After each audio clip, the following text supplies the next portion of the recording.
Canelo, man, I don't know if he's cheating. What do you mean?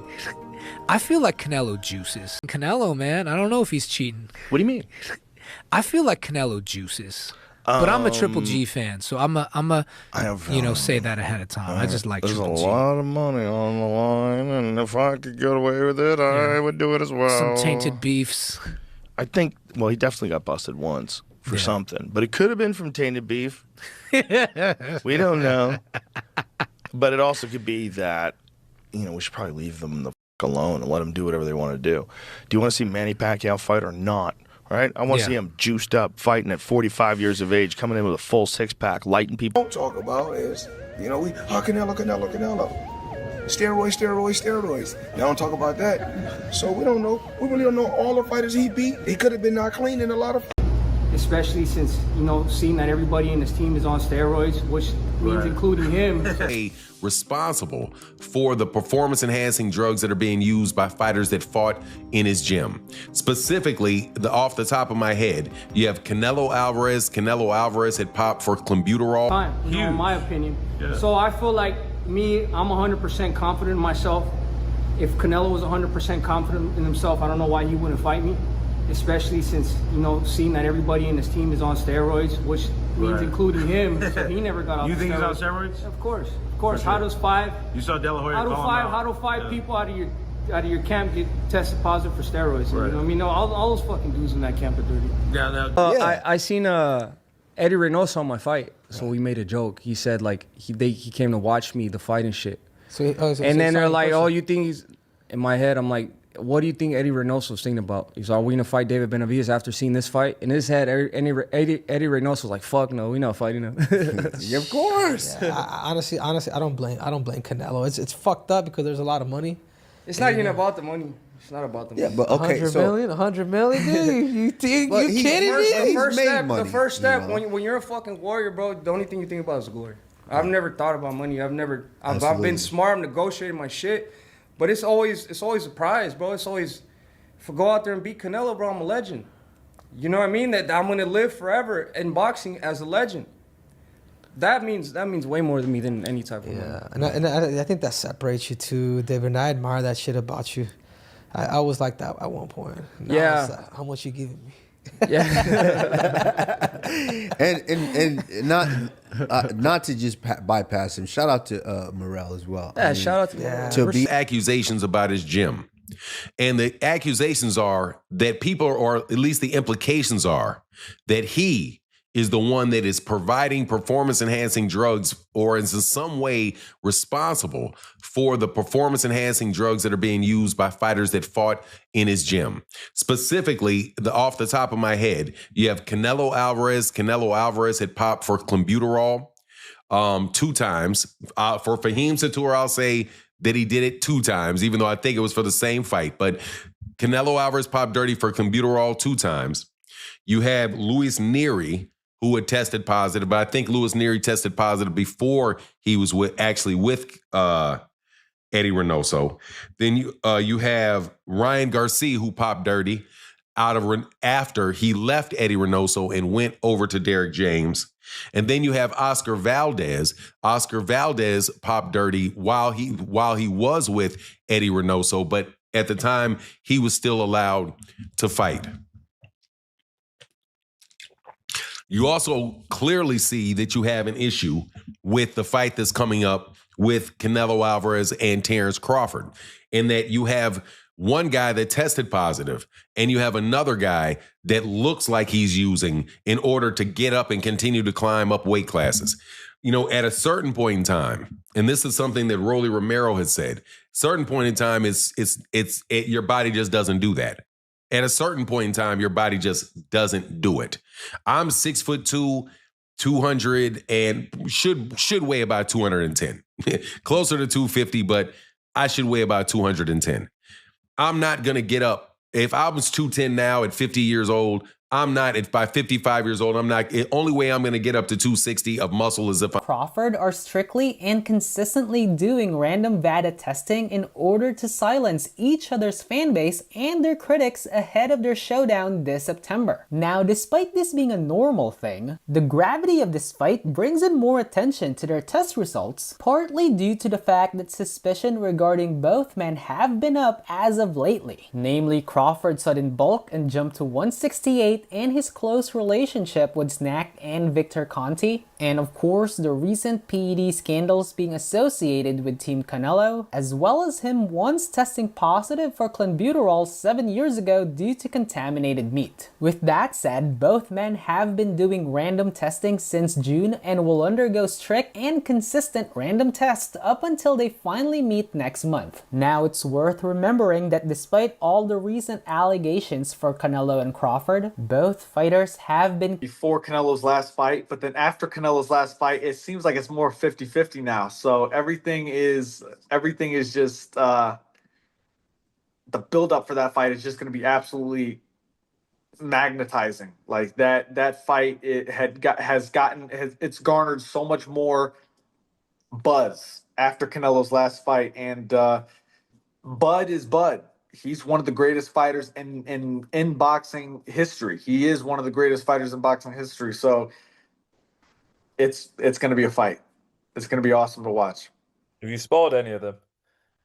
I haven't sparred Bud yet. I haven't been in Canelo's camp. I've met Canelo a few times. I love Canelo's team. Canelo's one of my favorite fighters. He's been my favorite fighter for the longest time. But you know, I have to be Team Bud because me and Bud are cool, and I have so much belief in Bud, and I know who he is as a fighter. He is one of the greats. So he could do anything he wants. And being around both of them and seeing how they work and train and things like that, what makes both of them the fighters they are, in your opinion? I've watched Bud, so for Bud in particular, he's calm in everything he does, and that kind of calm is scary to watch because it shows experience. You can see that he's been doing this for decades. You can see it with his shadow boxing. Somebody whose style is based around being the bigger guy, being the stronger guy. But Crawford is a very cerebral, very technical boxer. And I think that's why I'd never really considered this before. But also, I didn't actually realize until I sat down properly and thought about this, just how much weight Crawford has been piling on when he gets into the ring after the weigh-in. And look, these are not numbers that are out of the ordinary, but he's obviously cutting himself down so much in camp from whatever his walking around weight is. And it must be muscle that he's taking off. And perhaps that's why he's only fighting once a year, because there will be some fat, of course there will be, but the dude is not overweight. The dude still looks pretty ripped from what I've seen when he's not in training camp. However, there's not that many photos of him with his top off when he's not actually in training camp. So it's really hard to tell what his body composition is when he's walking around at these big weights. But the fact is, his fight night weight was 169 let's just call it 170 pounds, which is huge, absolutely huge for a 154 pounder, especially. It's just shocked me that he's come up from 135 and now he's still putting on that much weight. He's rehydrating that much at 154. And indeed, to bring us even closer to the modern day, the thing that was posted, and again, this is the second time we've seen this, is why I'm kind of thinking there's a bit of a theme here with Crawford posting his weight when he's not actually in full training camp. On February the 9th, 2025, he posted an Instagram story and he showed himself weighing 186 pounds on a gym scale. Now, that's so much bigger than I imagined Crawford would be. I never thought this guy would walk around at 186 pounds, which for anyone who needs the conversion is just over 84 kilograms. And now look, it's not an unthinkable weight for someone, but for someone who has fought as low as Crawford has, who is generally as lean and as in shape as Crawford is, Terrence Crawford is a marvelous boxer, arguably the best in the world, pound for pound. But can you hurt Canelo? If you can't hurt him, I have no doubt he can outbox him. My issue is, if you can't hurt him, what kind of a challenge can you truly pose? What do you say to that? No, that's a great point. I mean, here's the thing. Canelo Alvarez has a historically great chin.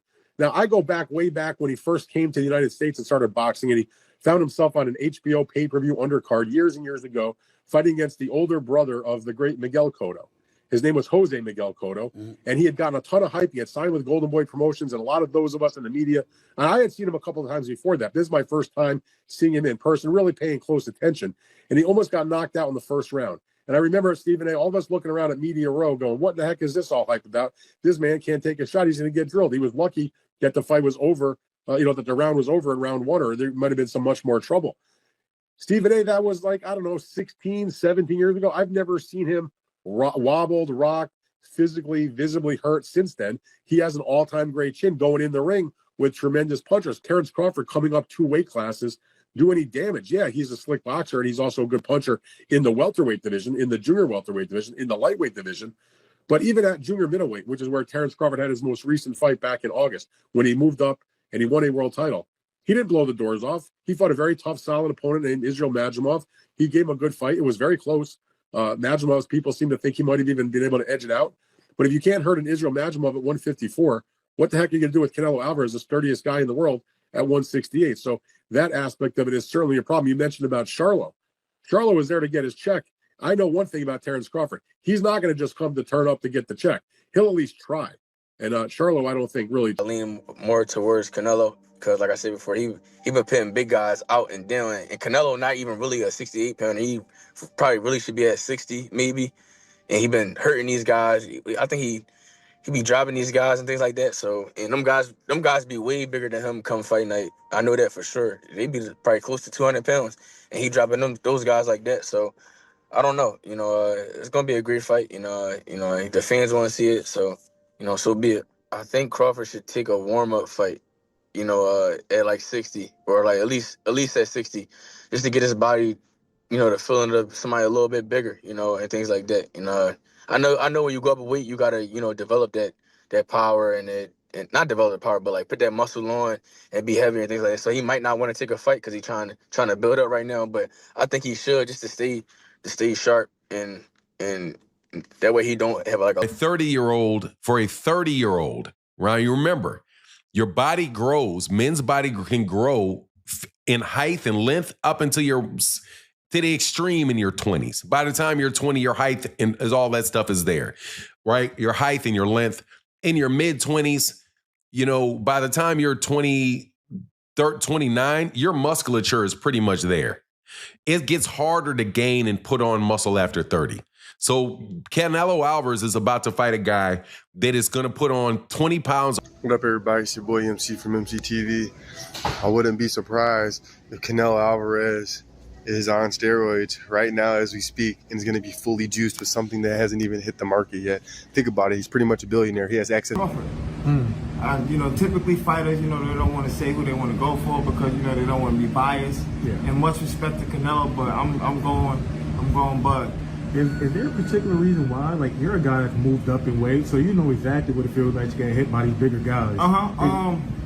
Is that something that's going to play in the back of his head? Like, of course, gotta watch out. It is, but it's not, because at the end of the day, it's not like he just got in there with somebody bigger than him. He's always probably been sparring with bigger guys. You know what I'm saying? Mm-hmm. It's that boxing IQ, which William Skull didn't put up no fight, but he showed somewhat of a blueprint to get this guy, in a space where he's confused. Yeah. And he can't touch the target that's in front of him. Yeah. What's up, fight fans? Canelo Alvarez versus Terrence Crawford is heating up, but not just in the ring. Steroid accusations are once again surrounding Canelo, and the noise is getting harder to ignore. Canelo's sudden muscle growth has raised eyebrows. Critics point to his 2018 clenbuterol test, claiming this transformation feels all too familiar. David Benavidez openly questioned Canelo's integrity, accusing him of ducking a fight and calling his entire camp dirty. 5 fighters under coach Eddie Reynoso have tested positive in recent years, including Oscar Valdez and Canelo himself. Joe Rogan added fuel to the fire, saying it's nearly impossible for someone in their 30s to bulk naturally at this level. Floyd Mayweather also chimed in, accusing boxing of protecting Canelo and ignoring the PED problem.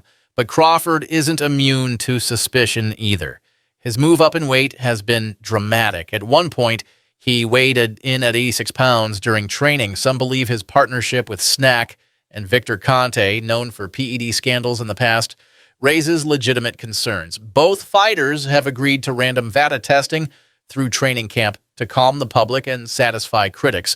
But the fact that it's even needed speaks volumes about where boxing is today. This fight isn't just about money, it's about legacy. Canelo brings power, a granite chin, and experience. Crawford counters with elite timing, unmatched ring IQ, and the ability to adapt. He's sparring with heavier fighters and preparing strategically for the challenge ahead. Crawford's supporters believe his movement and intelligence can neutralize Canelo's strength. Canelo's fans argue that Crawford hasn't felt power like this before. Whatever happens, this fight is already a classic in the making. The question is, will it be remembered for greatness or controversy? Who do you believe is clean? Let me know in the comments. And don't forget to like, share, and subscribe for more breakdowns and fight talk